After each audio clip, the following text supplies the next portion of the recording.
आज हम बनाएंगे ब्रेड पिज़्ज़ा। इस पिज़्ज़ा का टेस्ट डोमिनोज़ के पिज़्ज़ा के जैसे ही आता है।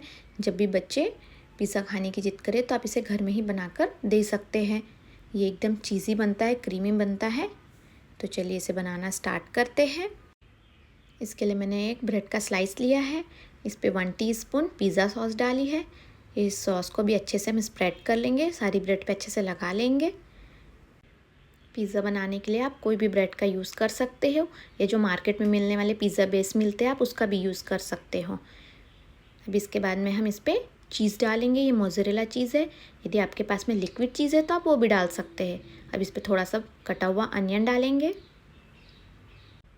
अब इसके बाद में हम इसमें कॉर्न डालेंगे। कॉर्न को मैंने थोड़ा बॉईल करके रखा हुआ है, वो कॉर्न डाला है।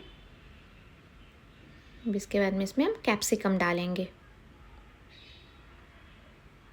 इसे थोड़ा थोड़ा प्रेस कर लेंगे ताकि वेजिस गिरे ना।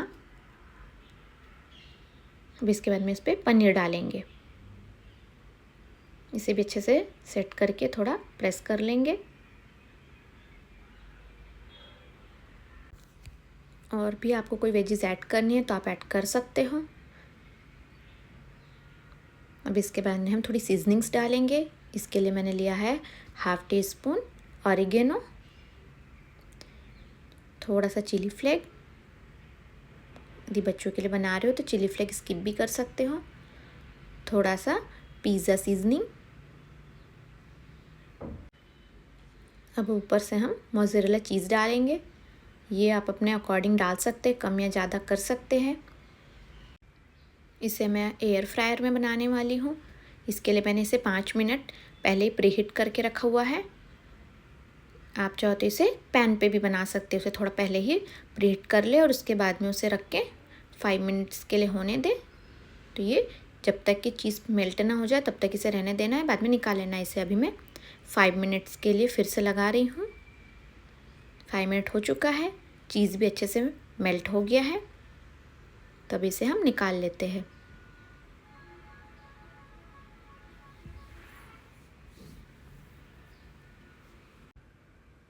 अब इसके ऊपर से हम थोड़ी सी सीजनिंग्स डालेंगे। इसमें थोड़ा सा मैंने ऑरिगेनो डाला है, थोड़ा सा चिली फ्लेक डाला है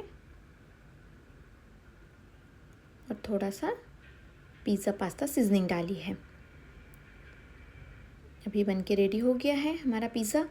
रेसिपी पसंद आई हो तो मेरे चैनल को सब्सक्राइब कीजिए, रेसिपी को लाइक और शेयर कीजिए और कमेंट में ज़रूर बताइए आपको रेसिपी कैसे लगी।